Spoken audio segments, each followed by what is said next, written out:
Okay, today we're going to talk about several topics. I know the note packet looks thick. It's really not going to take us that long. I had intended to do little bits at a time, but obviously yesterday didn't end so well for me. So today the first thing we're going to talk about is how to reconcile your checking account.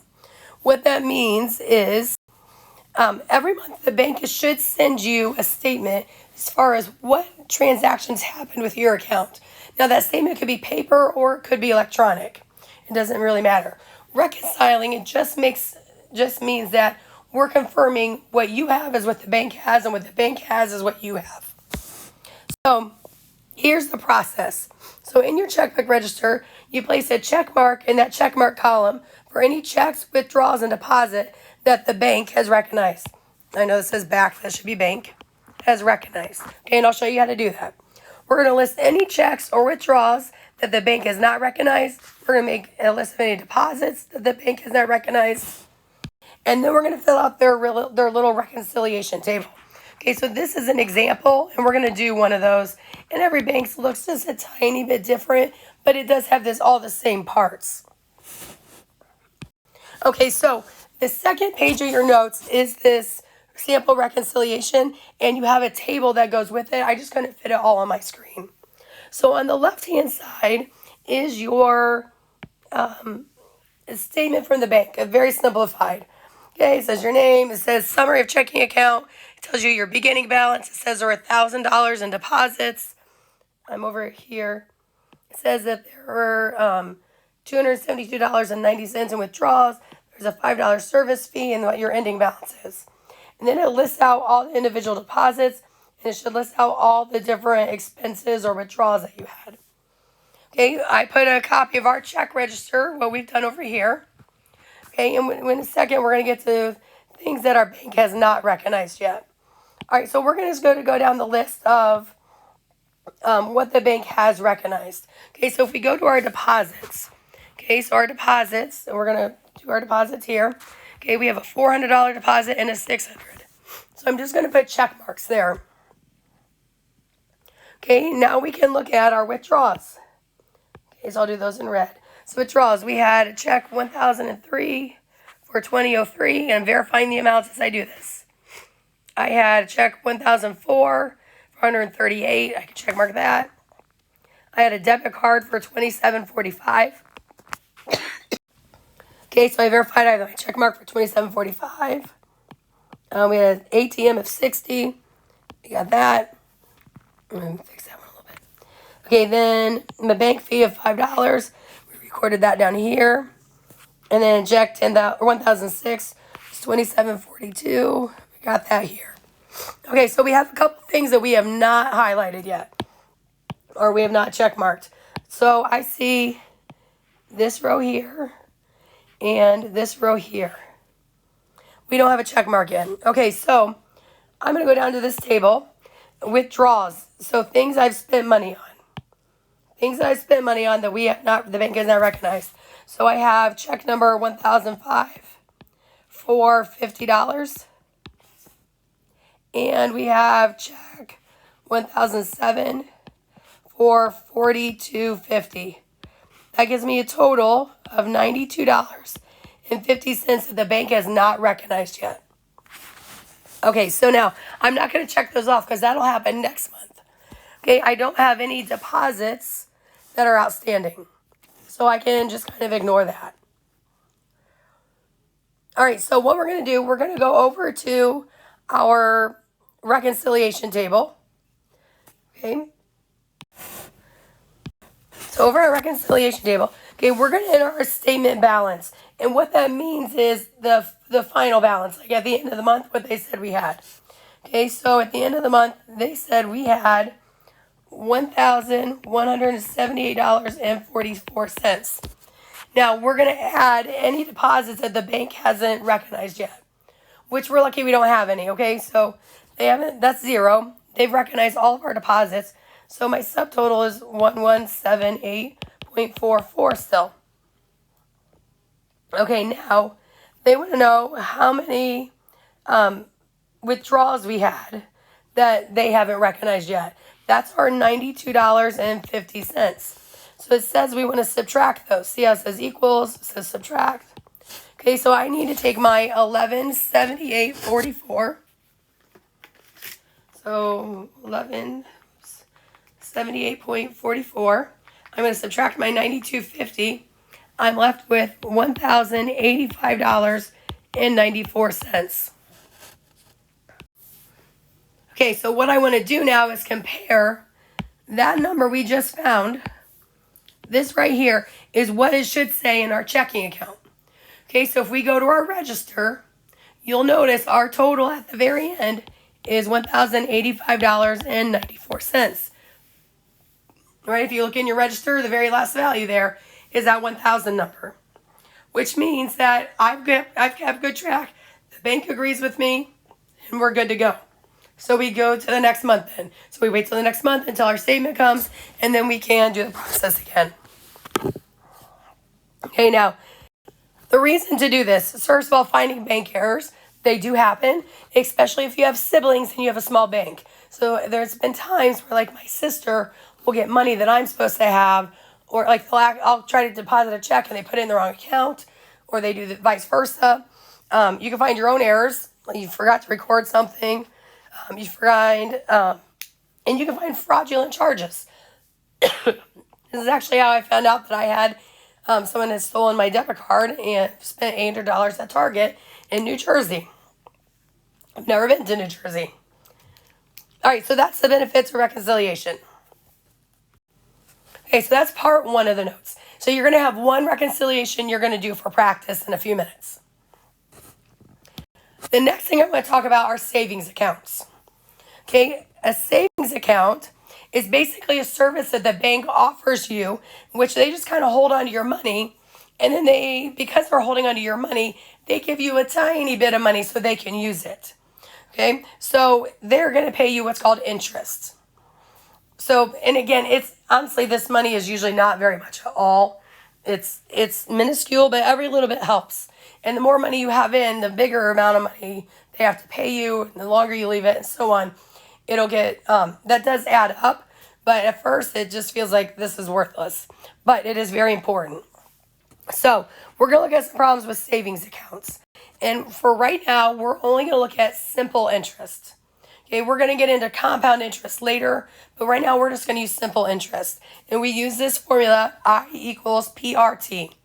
I stands for interest. How much interest are we going to make? P stands for principal. Okay, that is the amount of money we put in. That's the money we put into the bank first, okay?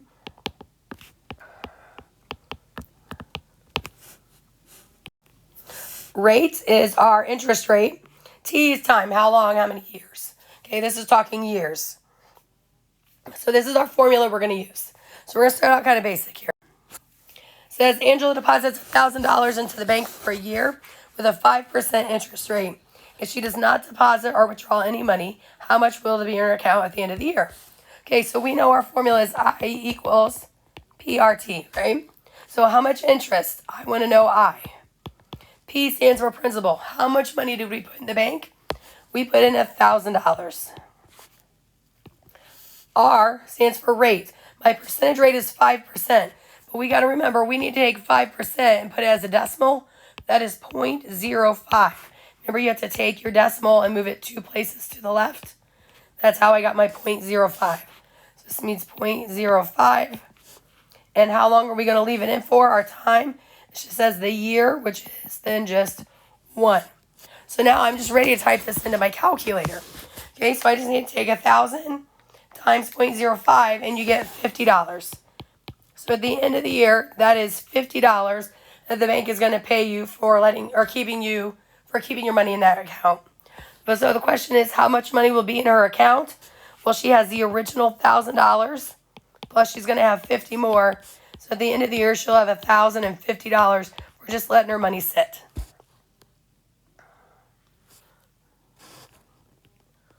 Okay, the next one is just like that. So he's depositing $3,000 at the Bank of the Nation. They have an interest rate of 3.5%. How much money will he have at the end of the year? Okay, so interest equals PRT. Okay, so I need to find my interest. My principal, what did I put in this time? We put in $3,000 My rate is 3.5%, which is 0.035. My time, we're just doing it for a year again. So take 3,000 times 0.035, and you get $105. So that's how much he's making just on interest. That's what the bank is paying him. So he started with his 3,000. Now he's adding 105 to that. So at the end of the year, he'll have $3,105 in the bank.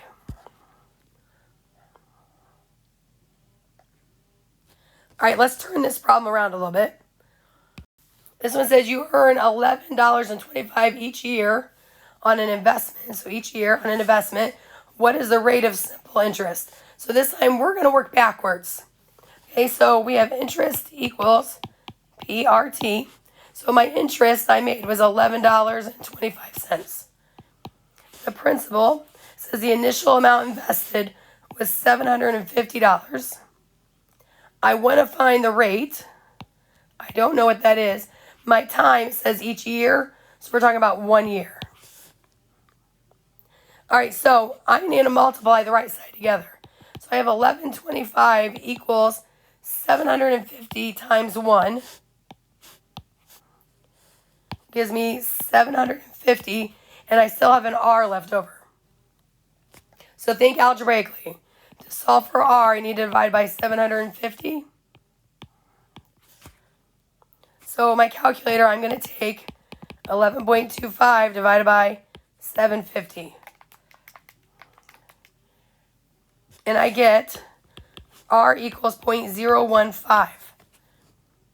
Okay, so what percent is that? Now I got to put it back in percent, so I need to move my decimal 2 places to the right. So that is 1.5%. You're going to be doing some problems like this. Okay? All right, the last thing I want to talk about is how to find a bank. Okay, if you have a bank and you're happy, great. At some point you may move and need to find a new bank. So just some things to consider. So first of all, figure out what kind of services you want. If you just want checking and savings, you got a lot of options. Some people might want to do mortgages, car loans, CDs, which is a certificate deposit. It's kind of like an investment. So kind of figure out what you want in your head. Then you want to look for banks with low fees or no fees. Okay, so some banks charge you $10 a month just for keeping money there. Some will charge you $5. Some will say if you have $1,000 in our account, then you don't have to pay any fees. Okay, so you want to find low fees or no fees if you can. Another thing you need to think about is convenience. Think about how close is it to your house? How close is it to your work? Because you have to go drive across town every time you need to go to the bank. That might get annoying. Do they have ATMs all around town? Or is there just one specific one at that bank, at that location? Again, that could be annoying. What about hours? Okay, what hours are they open? You know, if you work every day from 7 to 5, it's going to be hard to get to the bank if they're only open from 9 to 3. Okay, so things like that, the convenience that makes it available to you are things you need to think about. Okay, also consider local credit unions. So in our town, we have the Hancock County Federal Credit Union. Marathon has their own credit union. I don't know if Cooper used to or not. I'm not sure how that one works.